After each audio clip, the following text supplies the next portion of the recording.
Tantra doesn't work without a firm understanding of emptiness. It's provisional. Actually, there are three provisions. There's the emptiness, there's the compassion, and there's the refuge. You have to have all three in order to even practice this kind of thing.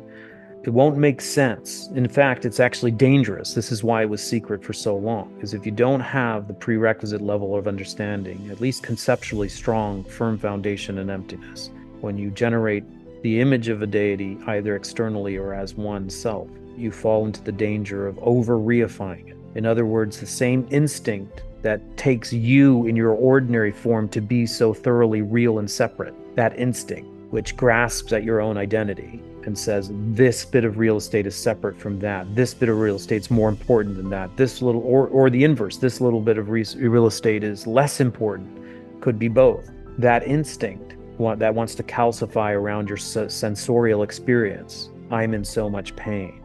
I fall into hopelessness. I'm always going to be like this. It's that kind of instinct. If it's not healed or beginning to heal with the salve of emptiness, of wisdom, realizing emptiness, then it can be transferred to the deity, which has its own subset of repercussions, particularly if narcissism gets imported and then you're seeing oneself as a deity. It's psychopathological. So the emptiness is really critical, but it's happening simultaneously. You're training in clarity, which allows for the arising of the deity, is also infused with compassion, seeing yourself or the other, reaching out to the multitude of suffering living beings. So you're working both the diversity and the unity at the same time. And there's something about where I wanted to end the last module with Jung and the notion of the self. Is like the notion of the self in the collective, the soul discovering its own divinity, and likewise with the map of the hero's journey, the discovery of the treasure. It's not complete in and of itself until the elixir is brought home into community.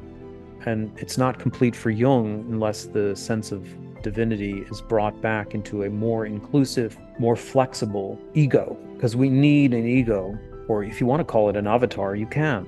Your ego, your personality, that which moderates your world, that which you show to others, that which you're conscious of, needs to expand to include your divinity and all the messaging from your soul.